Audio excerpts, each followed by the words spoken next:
Gayunpaman, makikita si Will na nakatayo sa gitna ng arena matapos niyang ubusin ang mga halimaw at iniwan niyang manghang-mangha ang lahat sa kanyang lakas, dahil dito ay agad tumayo si Elfie at piniling kunin siya sa kanyang grupo. Hindi lang iyon dahil may 4 pang grupo na gustong isama si Will at ibig sabihin, 5 Magic Squads ngayon ang nagagawan para makuha siya at naging napakalaking usapan nito hanggang sa sinabi ni Charles at ito ang assistant ni Cortez, na ngayon lang sa kasaysayan nangyari na 5 grupo ang nagagawan para sa iisang tao lamang. Habang nakatingin sa kanya ang mga tao na puno ng paghanga at inggit at tahimik na iniisip ni Will kung ano ang dapat niyang gawin, ipinaliwanag ni Cleary na dahil maraming grupo ang gustong kumuha sa kanya, may karapatan siyang pumili kung saan niya gustong sumali.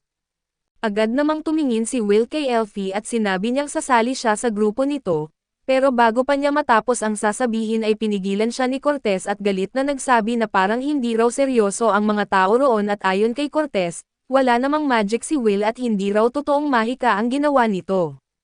Dahil dito ay nagulat si Will at hindi alam kung ano ang sasabihin, ipinagpatuloy ni Cortez ang pagsasalita at ipinahayag niyang totoo raw na malaking tulong si Will noong sinalakay ang lungsod, iyon ang dahilan kung bakit pinayagan siyang manatili sa tower. Pero ibang usapan na raw kung sasali siya sa isa sa mga magic squads dahil sobra na raw iyon para sa isang taong walang magic. Dahil dito ay tumayo si Elfie at tinanong si Cortez kung bulag ba ito dahil nakita naman ng lahat na gumamit si Will ng magic. Sumagot naman si Cortez na malinaw niyang nakita ang lahat, pero ang ginawa raw ni Will ay paggamit lamang ng spell ng ibang tao at hindi sariling mahika at dagdag pa niya. Ano raw ang sasabihin ng buong mundo kung papayagan nilang makasali sa Magic Squads ang isang tulad ni Will? Biglang sumingit si Lenore at ipinahayag kay Cortez na tigilan na nito ang walang kwentang drama at diretsuhin na agad ang gusto nitong sabihin, kaya sinabi ni Cortez na kung maipapakita ni Will na mayroon talaga siyang talento sa magic at wala siyang magiging reklamo.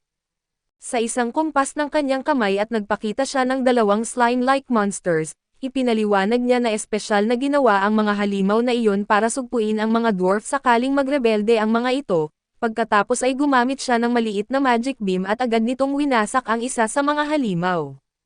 Giit niyang sobrang hina ng mga ito laban sa magic pero halos walang epekto sa kanila ang pisikal na atake, pagkatapos magsalita ni Cortez at agad sumugod ang isang halimaw kay Will at mabilis namang sinuot ni Will ang kanyang salamin at iniwasan ang atake. Hinati sa 2 ang halimaw gamit ang mabilis na slash ng kanyang espada. Pero hindi ito naapektuhan dahil agad naghilom ang katawan nito na parang walang nangyari. Sunod-sunod nitong inatake si Will habang iniisip ni Will kung paano niya mapapatay ang halimaw at maya-maya, muling umatake si Will at pinutol ulit ang katawan nito pero muli rin itong nag-regenerate. Dahil dito ay tinanong ni Cleary kung ano ang gagawin ng Magia Vander sa sitwasyon. Sumagot naman si Wiseman na may punto si Cortez kaya hihintayin muna nila kung ano ang gagawin ni Will dahil sa tower na iyon, ang batas lamang ay survival of the fittest. Kapag simpleng swordsman lang si Will na walang magic, hindi raw ito makakaakyat lampas sa first floor at patuloy na nahirapan si Will laban sa halimaw habang sinusubukan niyang humanap ng paraan para mapatay ito at matapos mag-isip sandali. Sinabi niya na kadalasan may core ang mga ganitong halimaw at kapag nasira iyon ay tuluyan silang mamamatay. Nang makita niya ang core ng halimaw ay agad siyang sumugod ng walang pagdadalawang isip, pero ipinaliwanag ni Cortez na nagmamadali at walang kwenta ang plano niya dahil kayang maging likido ng buong katawan ng halimaw, kaya posible ring maging likido ang core nito at gaya nga ng sinabi ni Cortez, nang tumatagos ang espada ni Will sa katawan ng halimaw ay napunta siya sa loob ng putik na parang lawa. Hindi lang iyon dahil naglabas pa ng matinding kuryente ang core ng halimaw kaya napilitan siyang umatras bago siya tuluyang makuryente, habang hirap na hirap si Will at nagdesisyon ang mga taong minsan niyang iniligtas na tulungan siya matapos nilang makita na malapit na siyang matalo. Pero bago pa sila makakilos, biglang bumuhos ang malakas na tubig at pinatay ang fire spell na gagamitin sana nila at pagkatapos noon, pinigilan sila ni Cortez at binanggit nitong huwag silang mangialam dahil hindi ito ang lugar nila at ang totoong layunin ng pagsusulit ay alisin ang mga walang kwentang tao. Dahil dito, nagsimulang mawala ng pag-asa si Will dahil pakiramdam niya ay wala na siyang magagawa at habang si Sion naman ay nagagalit dahil sigurado siyang hindi pa ipinapakita ni Will ang buong lakas nito, pero walang pakialam ang halimaw at patuloy lang nitong hinahabol at inaatake si Will hanggang sa tuluyan siyang tamaan at bumagsak sa lupa. Tumayo si Will at binanggit niyang hindi siya susuko matapos niyang marating ang puntong iyon pero sa mismong sandaling iyon, pumitik si Cortez at agad pinatay ang halimaw at pagkatapos ay sinabi niyang sapat na ang lahat ng nakita niya at wala nang saysay ang pagpapatuloy ng laban, dahil malinaw naman daw na hindi kwalipikado si Will at hanggang first floor lang ito bilang isang walang kulay at walang halaga na tao. Pero bilang pagiging patas at sinabi rin niyang napakalakas ng ipinakitang kapangyarihan ni Will noong natalo nito ang Defender, dahil dito ay balak niyang siyasatin ang sikreto ng lakas na iyon para masigurong magagamit ito para sa kapakanan ng Magic Tower, at sigurado raw siya na walang tutol sa planong iyon. Pagkasabi niya noon, binanggit ni Wise na ang ibig sabihin lang ni Cortez ay gagawing experimental subject si Will at dagdag pa niya, wala raw siyang problema roon kung matutulungan sila nitong maintindihan ang sikreto ng fifth element at kung paano ito magagamit. Pero may isang tao na hindi sang-ayon sa plano nila at sa sandaling iyon, makikitang handa ng kumilos si Elfie at biglang sumabog ang malakas na aura ni Elfie habang nakatingin siya kay Wiseman ng may nakakatakot na tingin, na kayang magpapaurong ng kahit sino.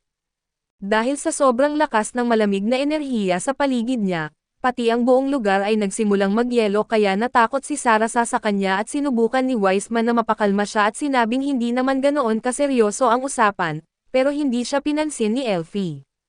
Sa halip ay binanggit niya kay Cortez na salungat ang mga sinasabi nito sa napagkasundoan nila at binalaan niya itong mag-ingat sa mga salitang bibitawan nito dahil baka ito rin ang magsisi sa huli. Habang umiinit ang tensyon ay biglang nagsalita si Zeus at ipinahayag na parang mga bata lang sila dahil pinapalaki nila ang simpleng bagay. Ayon sa kanya ay may pangalawang blumang test pa naman na gaganapin kaya doon na lang nila ipagpatuloy ang argumento nila, pagkatapos noon ay ipinaliwanag ni Cleary sa lahat na normal na tuwing 6 na buwan lang ginagawa ang blumang test. Pero dahil sa mga kamakailang pangyayari at kakulangan ng tao sa bawat grupo, napagdesisyonan nilang gumawa ng espesyal na exception kaya ang ikalawang pagsusulit ay magaganap na sa loob lamang ng 1 linggo.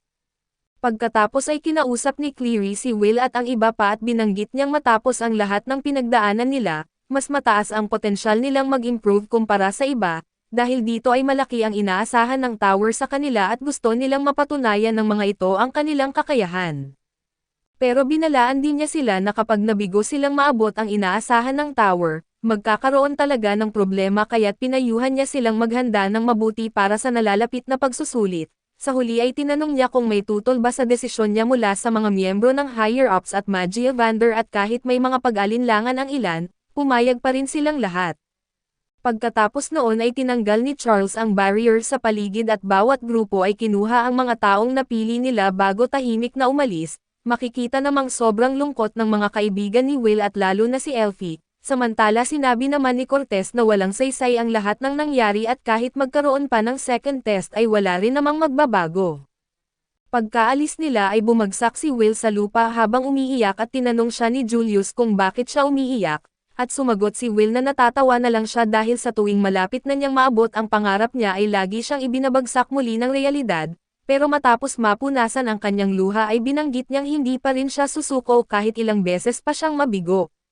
Sa ibang bahagi naman ng tower, makikita si Zeus kasama ang assistant niyang si Hill at nagtataka si Hill kung bakit hindi nito gustong kunin si Will kahit halatang hanga ito sa kanya, sumagot si Zeus na hindi pa talaga nila lubos na kilala si Will. Ipinaliwanag niya na ang mga taong nagsisimula mula sa pinakailalim at umaakyat sa tuktok ng walang tulong ang kadalasang nagiging pinakamalalakas. Kinabukasan ay makikita si Will sa library habang napapalibutan ng maraming libro at desperado na naghahanap ng paraan para magamit niya ang magic.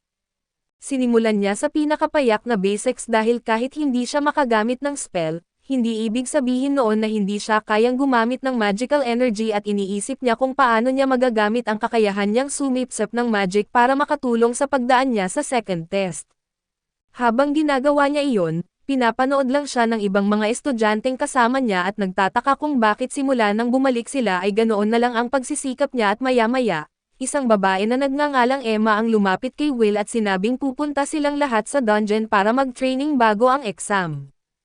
Tinanong nila si Will kung gusto nitong sumama at agad naman itong pumayag kaso bago pa sila makaalis, dumating si Julius at sinabi niyang hindi mangyayari iyon dahil siya mismo ang magte-train kay Will at ipinaliwanag niya kay Will na ang kailangan nito ngayon ay hindi pakikipagkaibigan, kundi ang matutunang kontrolin ang kanyang kakayahan para makapasa siya sa exam. Nagpasalamat si Will kay Julius at tinanong kung bakit siya nito tinutulungan ng ganoon. Sumagot si Julius na tinitingnan niya si Will at ang iba pa bilang bahagi ng kanilang team at dahil sa sinabi niyang iyon, sobrang na-touch si Will at halos lumipad na sa saya. Pero sa totoo lang ay iniisip ni Julius na kapag naging close siya kay Will, baka sakaling maawa si Elfie sa kanya at kunin siya sa grupo nito imbes na laging malamig ang pakikitungo nito sa kanya at matapos isipin ang kanyang genius plan, sinabi niya kay Will na wala na silang oras na dapat sayangin at agad silang pumunta sa arena. Pagdating nila roon ay tumayo si Will sa harap ni Julius habang naka-charge ang kanyang espada. Tinanong niya si Julius kung ano ang gagawin nila at sumagot si Julius na kailangan lang niyang panatilihin ang enerhiyang nasa espada. Pagkatapos ay gumamit siya ng spell na lumikha ng maraming ibong yelo na umiikot sa paligid ni Will. Ipinaliwanag niya na ang mga ibong iyon ay nangangailangan ng napakalaking magic energy bago masira. Nalito si Will at tinanong kung ano ba talaga ang gusto niyang gawin nito. Kaya binanggit ni Julius na simula ngayon dapat matutunan ni Will na kontrolin at panatilihin ang kanyang magic energy nang hindi agad ito nauubos, sa paraang iyon ay matututunan niyang gamitin ang kanyang kakayahan ayon sa sarili niyang kagustuhan kahit walang tulong ng iba. Ipinaliwanag pa ni Julius na 6 na taon nang nasa academy si Will pero wala pa rin itong natututunang spell, kaya imbes na pilitin niyang matuto ng bagong magic ay mas mabuting gamitin na lang niya ang espesyal na kakayahang mayroon siya. Sumang-ayon naman si Will pero sinabi niyang kailangan pa rin niyang kumuha ng magic energy mula sa ibang source, dahil doon ay ipinaliwanag ni Julius na tigilan na nito ang sobrang pag-iisip at ang kailangan lang niyang gawin ay panatilihin ang magic energy sa loob ng kanyang katawan. Kahit galing pa iyon kay Julius, basta mapanatili niya ito sa kanyang katawan ay magagamit niya ito kahit kailan niya gusto at ibig sabihin, kailangan niyang panatilihin ang magic energy sa lahat ng oras kahit mapatulog man o nagising at doon nagsimula ang training ni Will para matutunan kung paano i-control ang energy na nasisipsip niya imbes na agad itong gamitin. Namangha si Will sa talino ni Julius at tinanong kung bakit wala pa ring grupo ang gustong kumuha rito kahit sobrang galing nito, sumagot si Julius na siya rin mismo ang dahilan kung bakit nahihirapan siya. Samantala sa isang bahagi ng first floor, may isang misteryosang witch na tahimik na nanunood sa training ni Will habang sinasabing excited na siyang makita ang resulta ng training nito.